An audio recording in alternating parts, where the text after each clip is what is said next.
Hi, good afternoon, everyone. Thank you for joining our webinar session this afternoon, and we hope you are enjoying lunch. If not, having the lunch soon. And so we'll begin today's webinar session. So before we begin, I'll just make some announcements. Just to let all of you know, we'll be recording today's webinar, and the recordings will be available at the link here that is shared on the slide, tinyurl.com, CTLP webinar. There you could see our past recordings of our past sessions, as well as some of the events that we have organized. During today's webinar session, if you'd like to ask any questions during the question, you may use the raise hand function, or please type any comments you may have in our chat.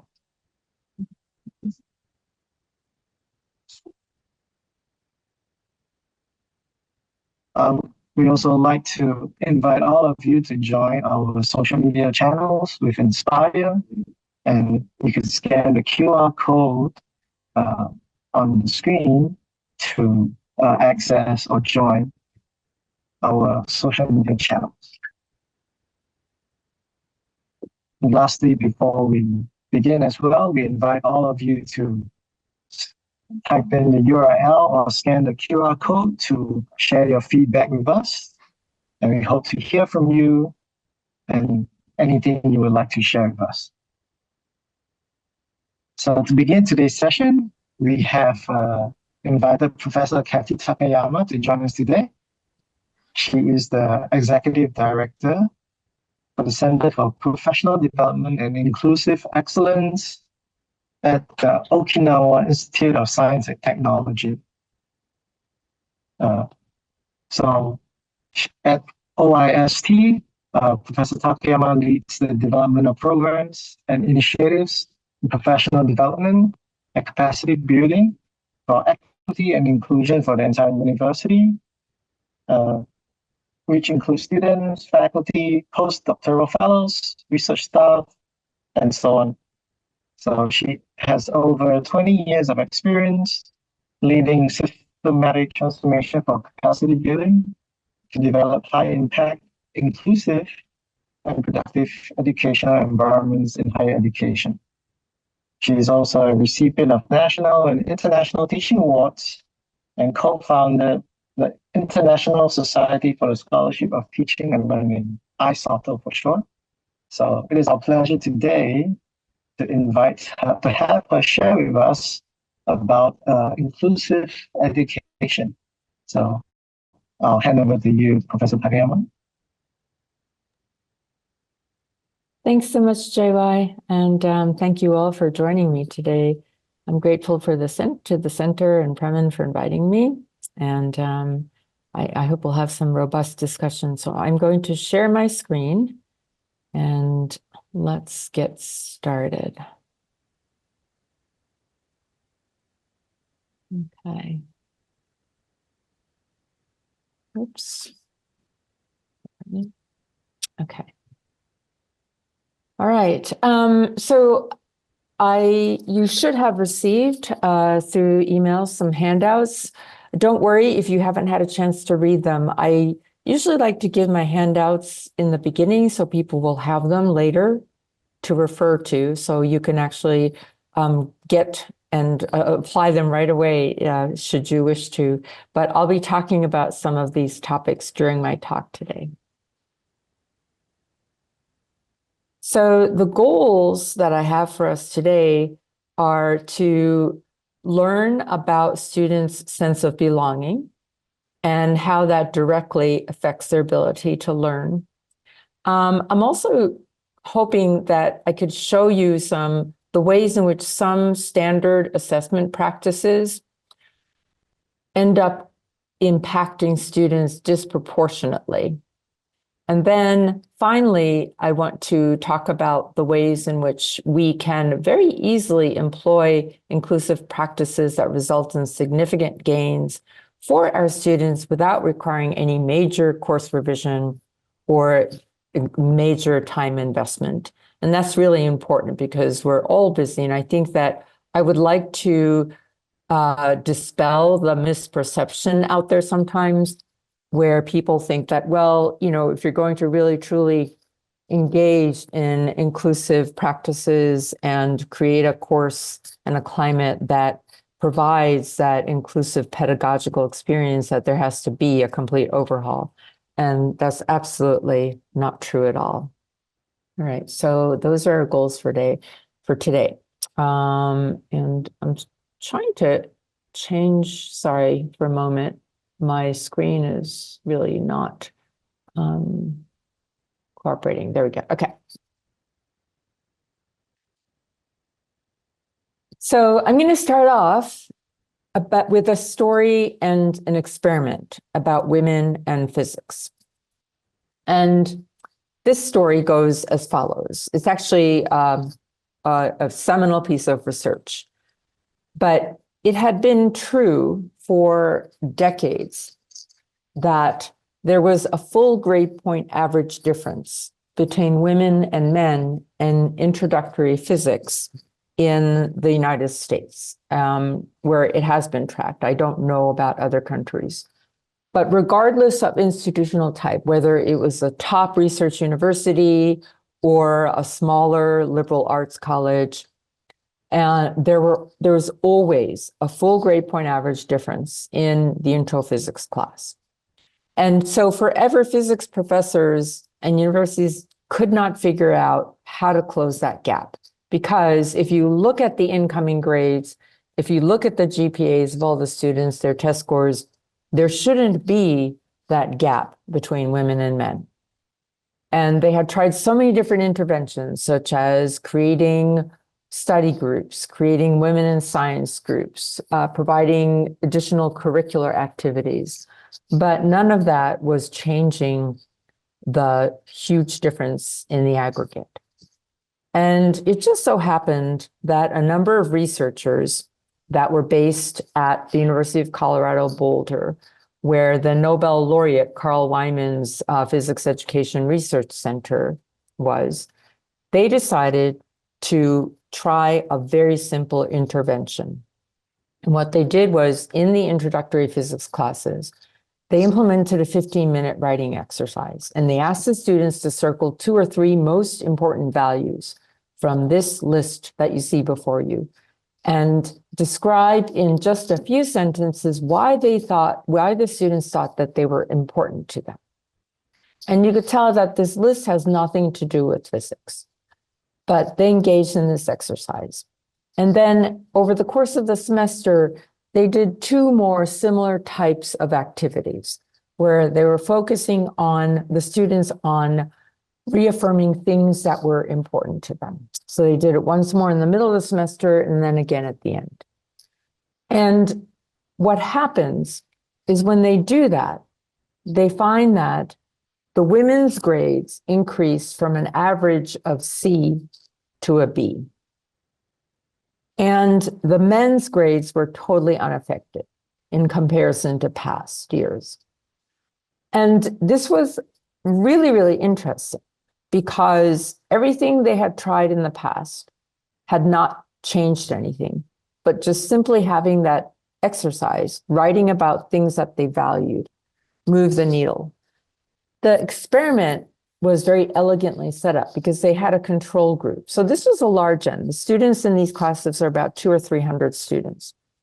They had a control group about the similar size, and they were given the same list, but the students were not asked to write about what was important to them, but they were supposed to write about why it might be important to someone else, but it wasn't important to them. And for the control group, the grades didn't change at all. And so what this interesting exercise did was it emphasized to the students that your values are important and what you believe is valued.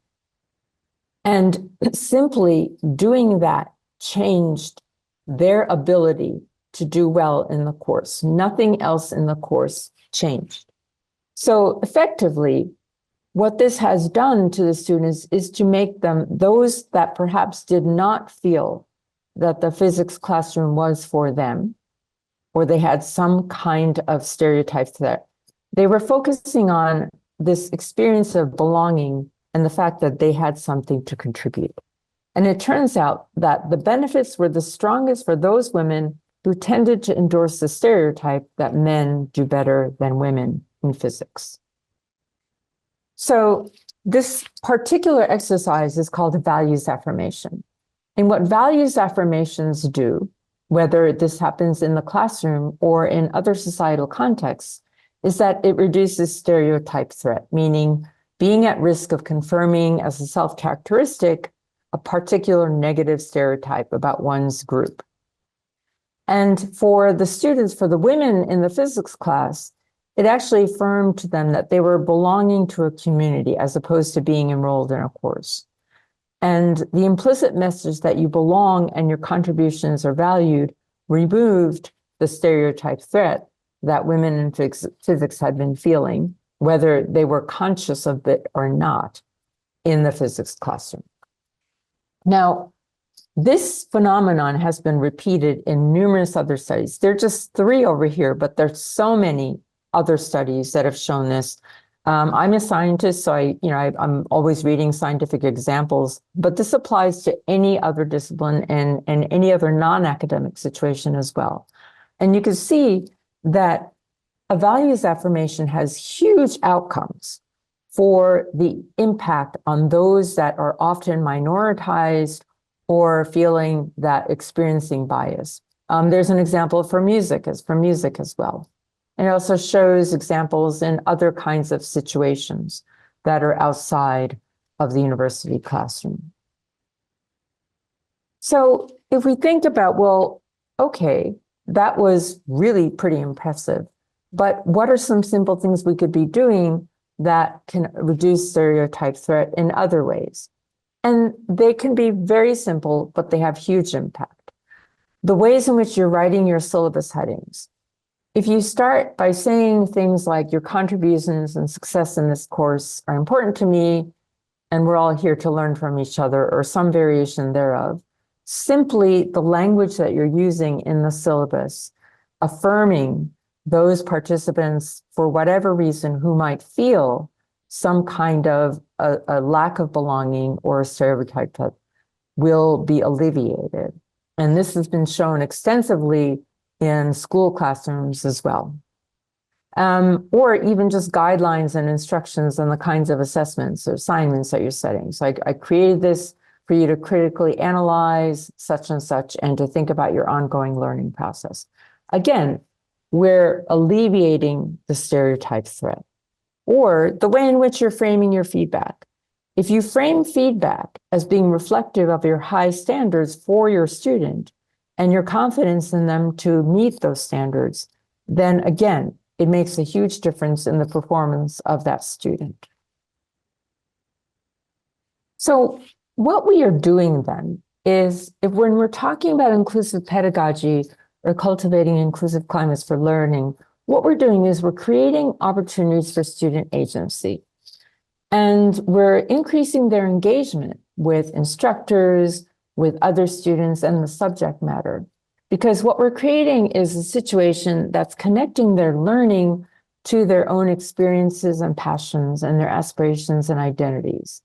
So that makes a huge difference in the ways in which they're experiencing the learning, experiencing the subject matter, and experiencing you as an instructor, as well as their classmates. Equity-minded assessment is a very powerful way in which we can also be thinking about inclusive pedagogy, because inclusive pedagogy is not limited to actually what's happening in the classroom or the act of teaching, but the ways in which we're creating the assessment of their learning. So I'll give you an example of when an assessment does the opposite and it imposes a stereotype threat. So this is a study that was done a while ago, but it had a huge aggregate number of more than 20 to 30,000 students in this study. And what this study did, it came out of a large university in California, a large research university, where they were looking at the difference between norm referenced or grading on a curve versus criterion referenced grading practices on the impact on students who might come from underrepresented populations or those that could be subject to stereotype threat. So if these classes, and this is an accumulation of classes across all disciplines, and in the aggregate, they represented about 50,000 students, you can see that if you're using criterion reference grading, that is, if a student satisfies a particular expected level on an exam, then they are going to get the grade that you have assigned to that level of understanding. The comparison between underrepresented minority populations who are subject to stereotype threat and non-underrepresented minority populations is similar. That is, both populations are seeing a similar distribution, grade distribution. On the other hand, for those courses that were grading on a curve, then you can see a marked shift where the underrepresented student population has a distribution that is significantly lower in grade than the non-underrepresented minority population. So simply by imposing that kind of a stereotype threat, and certainly not intentionally, it's just that these classes were graded on a curve, you've created a significant change in the ways in which the grade distribution happens. So then basically, we can see that certain kinds of grading practices will contribute to disparity in performance. And this is not intentional on the part of the instructor. It's the ways in which students are experiencing or perceiving competition versus just being able to demonstrate their knowing and understanding, their learning and understanding. So we can engage in what we call equity-minded assessment. And by equity-minded assessment, what we're talking about is a situation that acknowledges assessment takes place within various departmental or university cultures that impact the processes that we follow. Equity-minded assessment will challenge our assumptions about what traditional evidence of learning looks like, because we all have been functioning with those assumptions. And it allows us to examine the structures and supports that might inadvertently privilege some students' learning while marginalizing others. When we're doing equity-minded assessment, then we're varying the type of evidence that we're using to assess the learning outcomes so that we're not privileging specific ways to demonstrate knowledge. And what that does is it actually creates opportunities for students to experience deep learning because we're honoring their prior knowledge and experience in that process of demonstrating their learning. The other wonderful thing about equity-minded assessment is that it engages the voices of the students, and particularly those that belong to minoritized populations or those whose voices can often be left unheard. So what inclusive equitable assessment does is it allows us to create choice in assessment methods. So this is just one way in which it can be done. It's not the only way.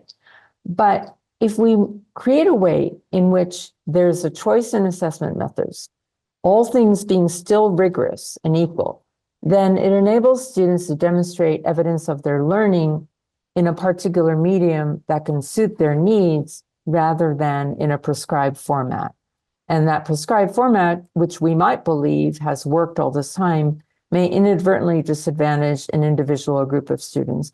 And it doesn't even necessarily have to do with specific types of ethnic or national minority or racial minority or any other kind of a visibly underrepresented group. It could also include students that are neurodiverse and certain kinds of populations that are invisible in terms of their underrepresented status or minoritized status.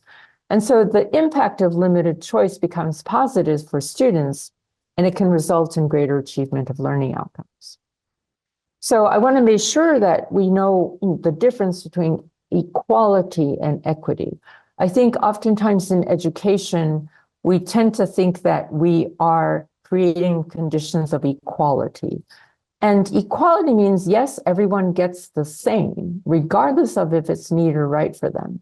But equality doesn't necessarily mean that it's suitable.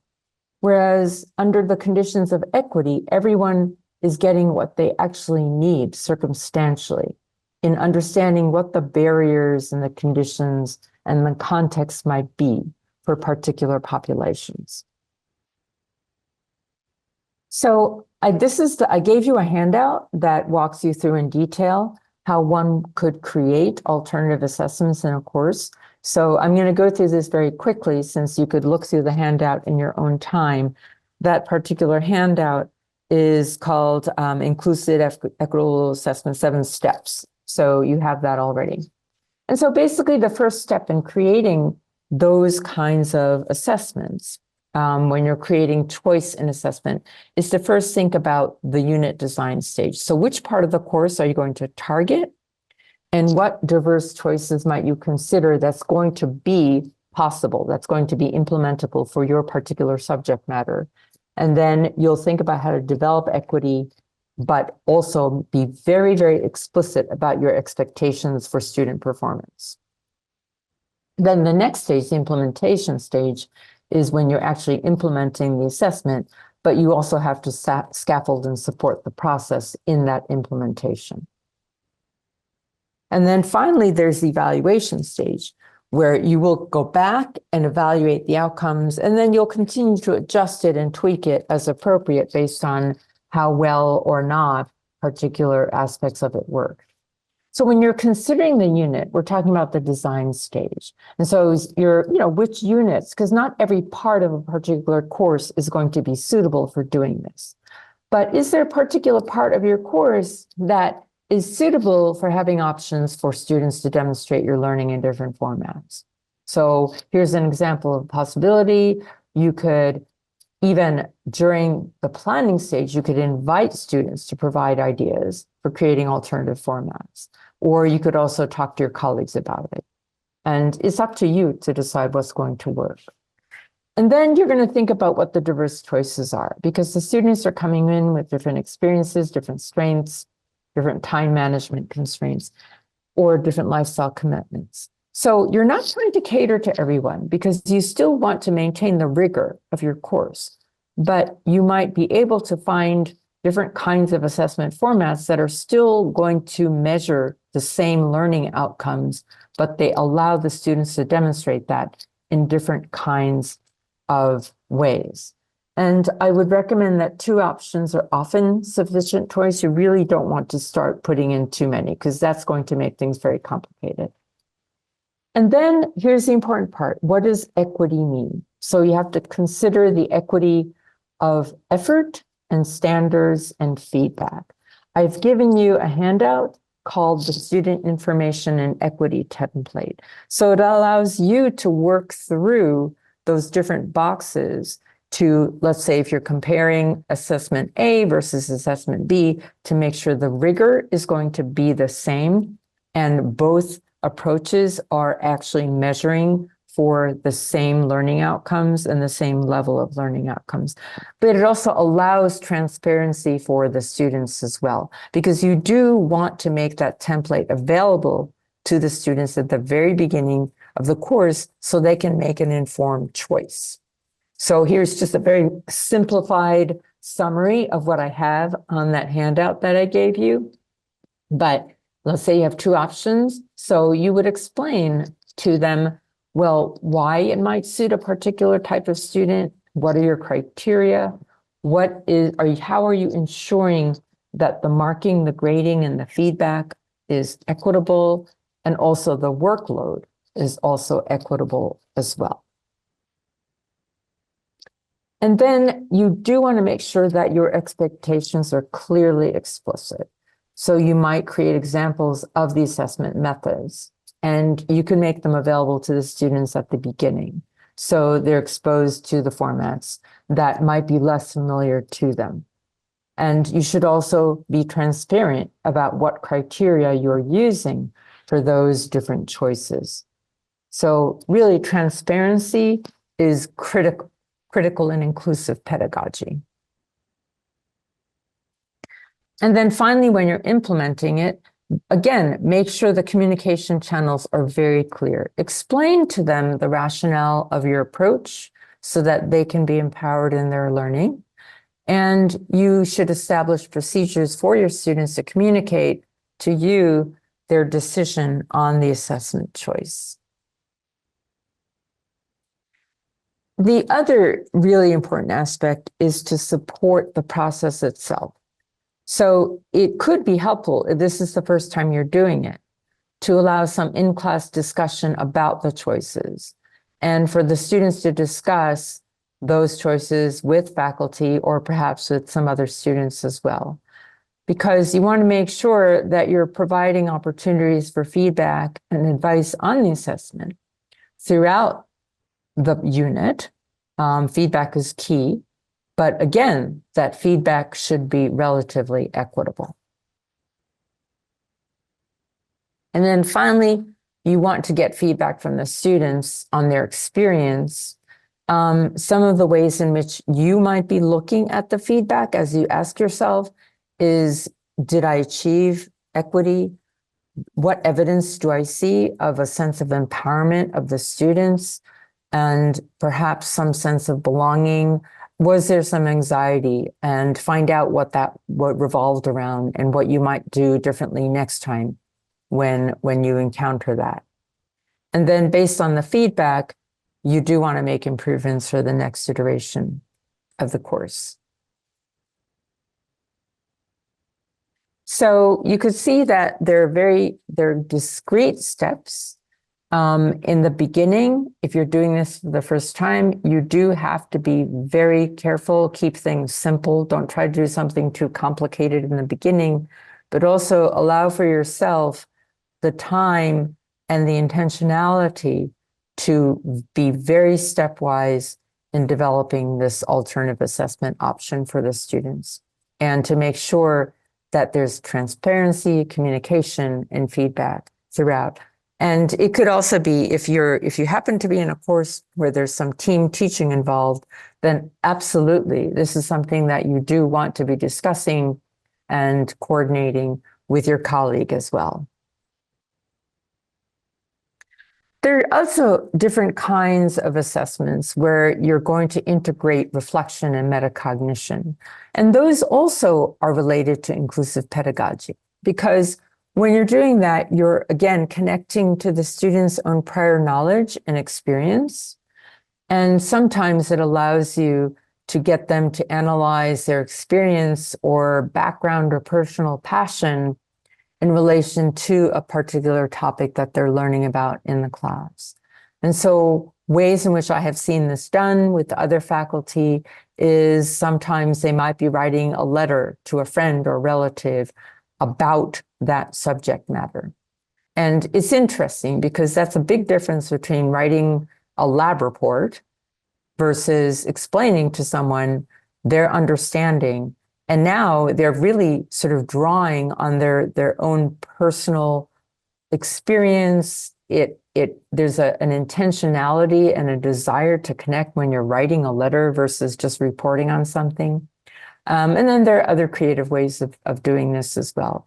Not all of these are possible in certain types of courses, but it doesn't necessarily have to be an assessment that is a large percentage, but just simply having those kinds of opportunities allows them to engage more deeply with the material. And it could even be sort of a predecessor to a more formalized assessment, or perhaps even something for additional extra credit or something. There are also other kinds of assessments that are part of inclusive pedagogy, and they allow students to practice and develop. What assessments for practice and development do is it really does remove high stakes pressure. And simply by doing that, they will learn more and they will have an opportunity to learn how to learn. It also allows you to give them prior feedback without that high stakes pressure. And again, they learn more deeply. They take into account the feedback because they're not engaging in a summative assessment. This kind of assessment for practice also reduces cheating and plagiarism deeply as well. So different ways in which you could implement this is to create writing assignments or projects that have several stages with scaffolding built in, because then it breaks it down and it allows them to get things in on time, but also they're being given feedback as well. So it's really, really helpful. For those of you that are familiar with e-portfolios, that's another process where they're making their process of articulation visible. And then in doing so, they actually are thinking about their thinking, and they can also get feedback in that way as well. Or sometimes what I've done with my own students is in response to my feedback, I'll ask them for a response. So now they're really closing a loop in thinking and integrating the feedback that I've given them, and then they're going to go back and think about what they may do differently or whether there's still some points that are uncertain. So all of these are best practices, but they're very, very inclusive practices. Even, this is an interesting phenomenon, even if you just give students the choice to redistribute assessment weightings by a few percentage points, it's amazing how much impact it has on their engagement and motivation and sense of ownership, because it makes them feel like they have some empowerment, they have some control. And you could tell in this table here, when I kind of redistributed some of the points, then they had the opportunity, they could actually go with the traditional, all things being equivalent, or they could just redistribute a little bit, no more than 3 percentage points. It had a huge impact on the ways in which they felt empowered and they were engaged, and also the average performance in the class as well.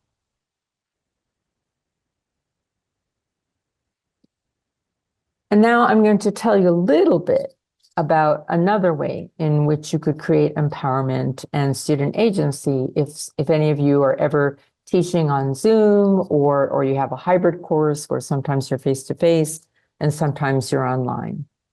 And this is a handout that I've sent out to you called Inclusive Teaching Online or Inclusive Teaching on Zoom.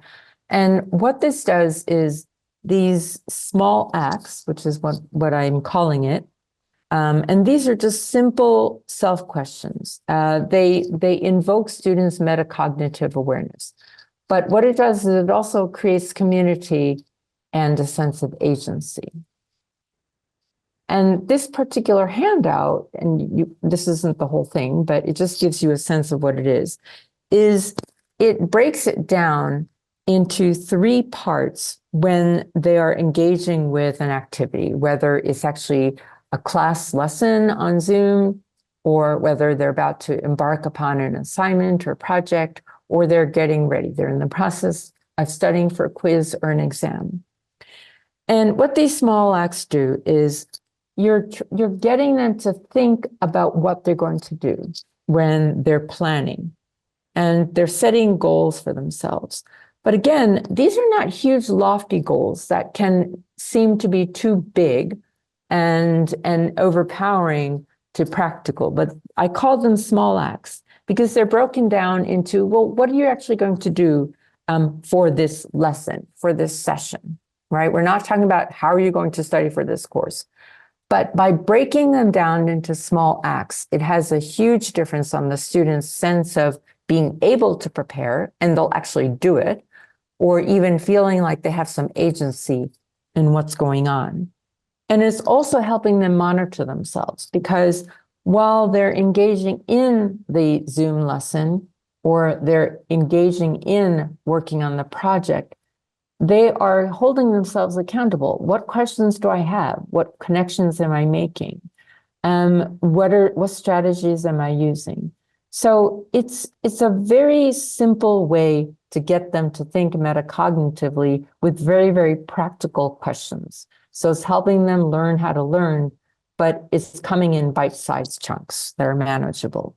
And then finally, the reflecting piece allows them to not give up if they didn't do well on something, but immediately it's like, okay, so what did work well? And what am I going to change next time? To what extent did I accomplish certain goals? And what would I do differently next time? So these I found have been very, very useful, particularly during the pandemic when a lot of us just went completely online. This was incredibly empowering and important for my students to hang in there and not feel that they were completely disempowered during that time. So what these small acts do is they're meaning-centered as opposed to, course-centered. And they create opportunities for ongoing connections between the course, among students, between you and the students.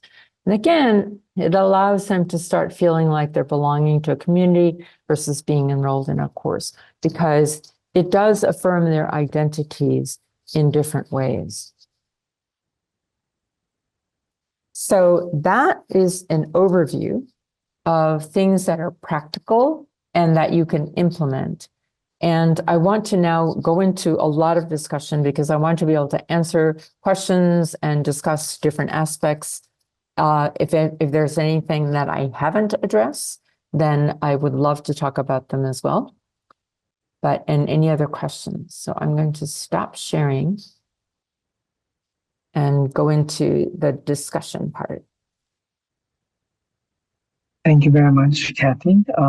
So yes, we'd like to open the session to the floor. If anyone is keen to ask any questions, we invite you to unmute and share any questions you may have. Or you may type any questions in the chat and we'll try to get to them.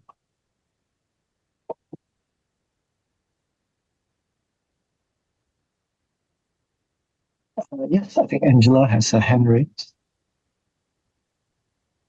Hi, Angela. Hello. Sorry, I just realized I didn't have my laptop open. Hello. I'm sorry if you had mentioned this and I somehow missed it, but I was really curious in the opening, the values affirmation activity that you were talking about. Did the students talk at all about what they circled and wrote about, or was just the act of circling values and kind of writing about them enough to have that impact on the students? Yeah, thanks for the question. And actually, I'm sorry, I didn't talk about what happened after that. So in the first part, when they did that at the beginning of the course, they didn't talk about it. They circled it and then they wrote about the values. And then the assignments were all collected. They were not graded, but they were collected. In the middle of the course, during another similar intervention, the students did talk about it. So they had an opportunity to share with each other. And the reason why that didn't happen at the beginning of the course was because they just got to the course and they didn't know each other yet. So, it's a little bit risky when you're forcing students to talk about their values, particularly those that are usually feeling stereotype threat. So it just allows them to write and affirm, and it alleviates the stress of physics, being in this physics classroom. By mid-semester, they already know each other. So they can talk about things that are valuable to them. But thank you for the question. Thank you. So interesting. I have a chemistry colleague who did try a similar intervention. And so he taught sort of the pre-med killer organic chemistry course, and it's, he is such a dedicated teacher, but it's always feared amongst all of the students And he started doing values affirmations, and it made a huge difference in his Orgo course. Yeah, I teach a course that's for all NTU students, and it's a academic writing course. So it's kind of the flip side. We have a lot of STEM students who come in assuming I can't do this writing. This is not my thing. And I'm thinking of, I wonder if this could in some way kind of help those students. So that's interesting. Yeah. I love that. Absolutely. Because, whatever the sort of the stereotype threat might be, and the students don't even realize that this is what they're experiencing at all. So it makes a huge difference. And there's so many studies. I mean, there are studies whereby, just even outside of the university situation, there have been experiments that have been done with, so if you think about different stereotypes we have in society, in some societies, there's a stereotype of women not being able to be good drivers. And so there's an interesting experiment done in Australia where they created, they had a driving test course. And when they had two subject groups, male, female, who were of similar, they were selected based on their similar driving ability, but they didn't know this. And then if they had them take the driving test, and they told both groups at the beginning that they were just trying to compare, how the women would perform in comparison to the men, then the women invariably always, failed the driving course. And then they repeat the experiment, and they tell, again, this time a different group of women, that they created this new driving course, and they're still testing it. They're not quite sure, if it's a good course or not. So they're just trying to see how people do on it. Then the women perform just as well as the men do. And so, they didn't even have to do an affirmation in that case. It's just a stereotype threat that completely has different outcomes.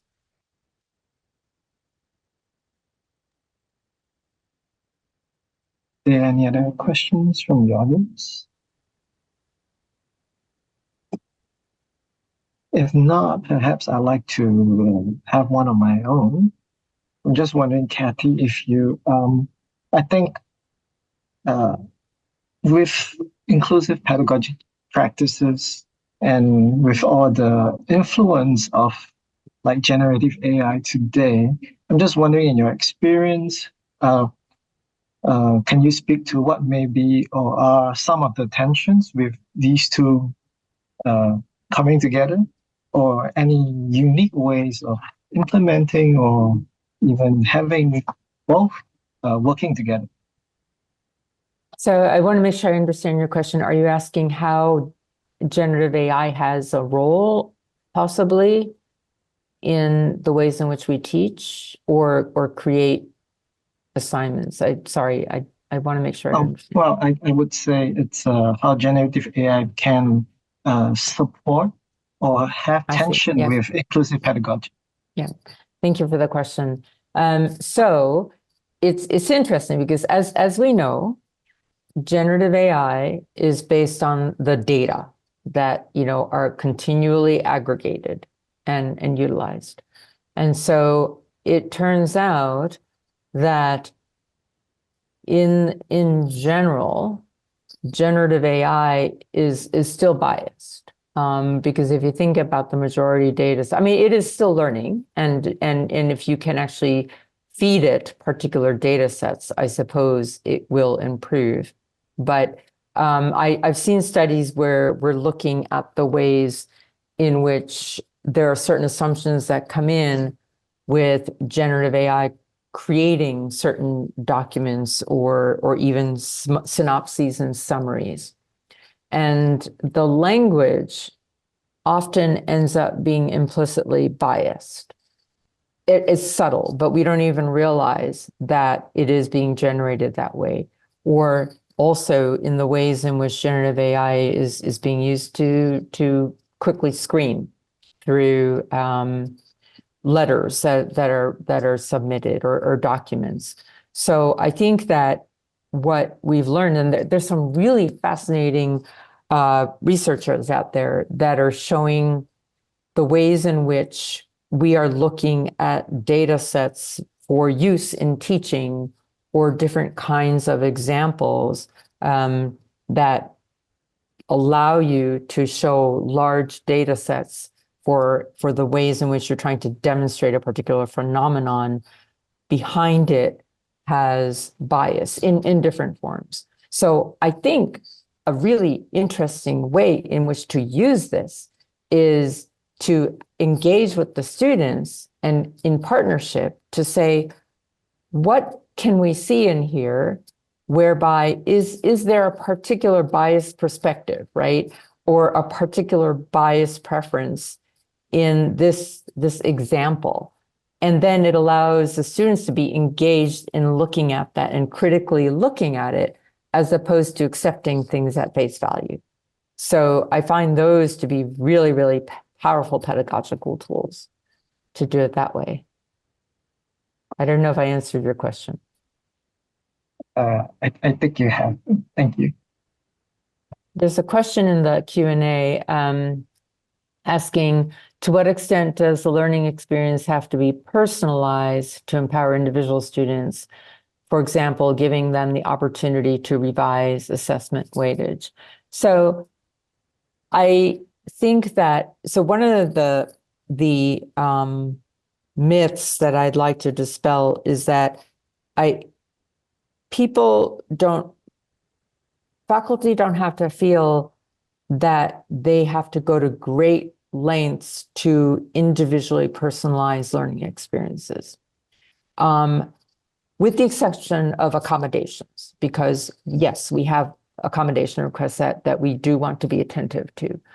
But if we have a diverse population of students in the classroom that is, and we're not talking about disability accommodations, then if you take the mantra of universal design, then that is inclusive pedagogy, whereby we're not changing standards, but we're creating barrier-free learning experiences that is going to benefit everybody and empower everybody to engage with the material and not experience barriers or not experience certain kinds of perspectives that they may not be familiar with. And so if you're not familiar with universal design, then I would really highly encourage kind of learning more about it. So that's first principle. But if we do want to give students the opportunity to revise assessment weightings, like the way in which I showed you, that is possible. And you could see that you haven't revised the weighting by a huge amount. We're not saying the final exam used to count 40% and now it's only 20%.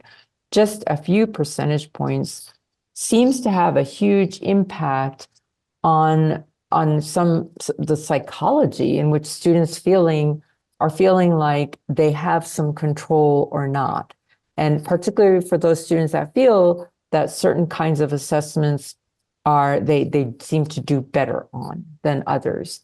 And so it gives them that sense of a little bit of control, and it makes a huge difference in their experience of the course and also the ways in which they're engaging with the material and studying for the material. But the learning experience itself are, as I mentioned earlier, in terms of what can you do in the classroom, the different ways that I showed you where you can, if there's, at the end of the day, you have your learning outcomes, your desired learning outcomes, and then you're thinking about the pathway to get there. You can engage students in being in partnership with you to say, well, normally what we would be doing here is a problem set. But for this particular, unit, and you would have to be very careful about choosing the unit, you can engage with them to say, what other alternative ways would you suggest that would be demonstrative of your learning, where you're going to still show me your learning outcomes? And then you might have clustered group discussions and then come up with 2 alternative assignments. So that does 2 things. One is they are actually in partnership with you, so they do feel empowered and participatory. But then they're really engaged because they start getting really creative, right? But with the caveat that they can't be totally out there. I mean, you're still trying to achieve certain learning outcomes, but it makes a huge difference for them to actually have that one opportunity, even if it's only, worth 10 or 7% of the course. Do we have any other questions from the audience? I'm curious to know whether other people have tried different approaches to inclusive pedagogy.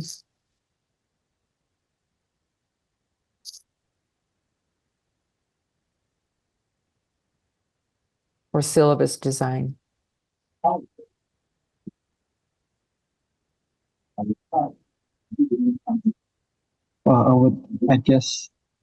I think maybe my colleagues can correct, but I think certainly we do not have such practices extensively in the university. So this is another reason to get there and start working on this. Yes. I'm curious to hear from the skeptics as well. If anyone is out there that absolutely doesn't think that this is practical, I would love to hear from them.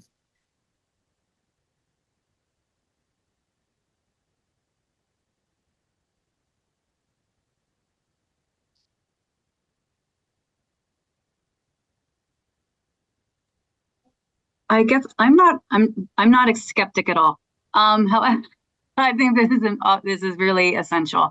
However, it is NTU sort of makes us. I was thinking back to what you were saying about the norm referenced assessments versus criterion referenced assessments, and NTU makes us follow a curve, a grade distribution for all of our courses when we teach, and it seems like there's no wiggle room there. We really need to follow it. But we also, like for all of our courses, we will have rubrics, and the hope is that students are more focusing on, and when we give assessments, we're letting them know, well, you did well here, you still need to work on this part.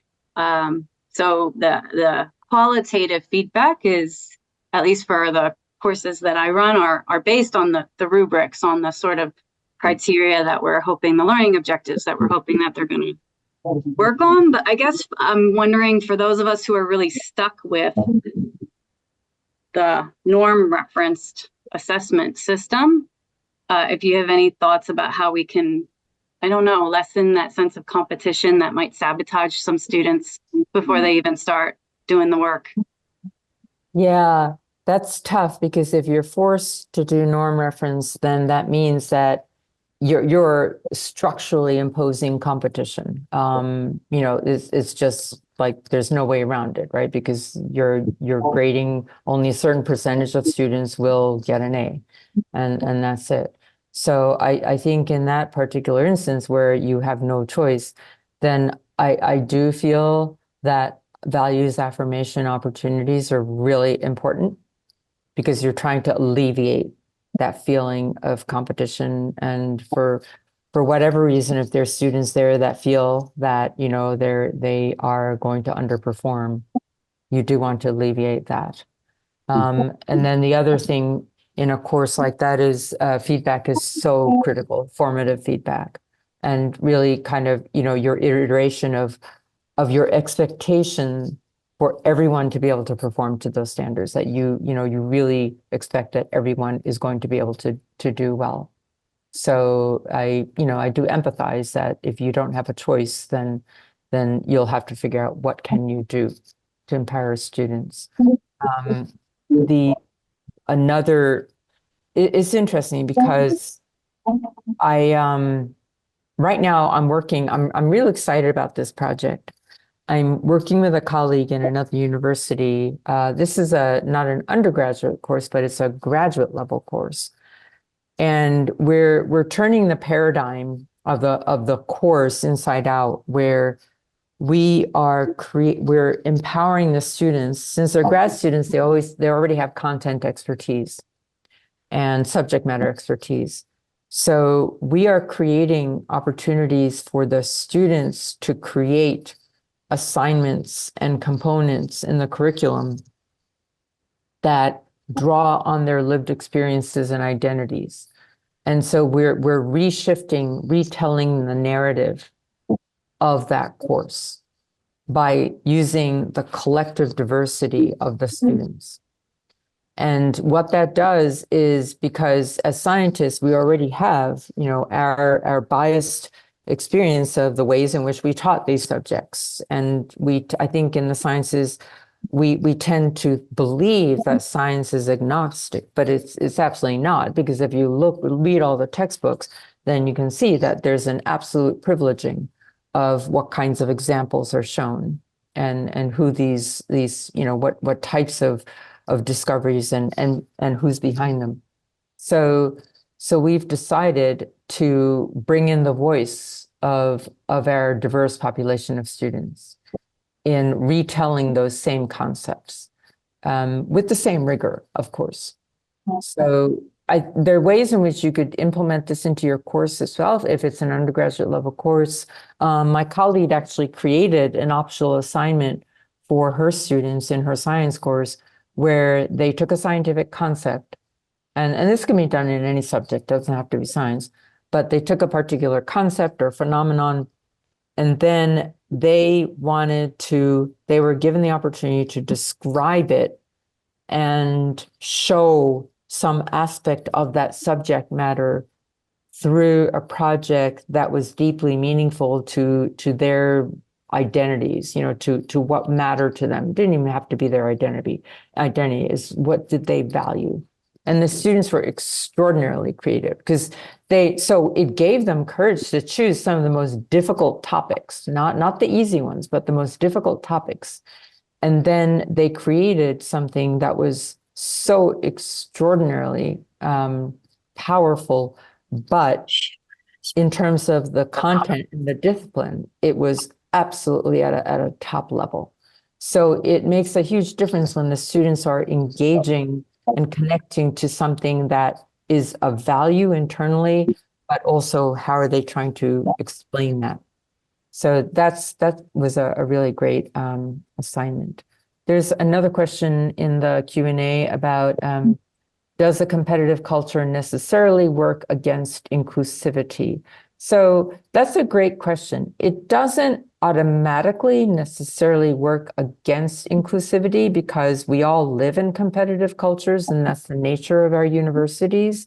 But what it does is, I would say that it gives you an opportunity for thinking about, what does inclusivity mean in the context of this kind of a competitive culture? So we should be okay with operating under a competitive culture, because that is what we live in.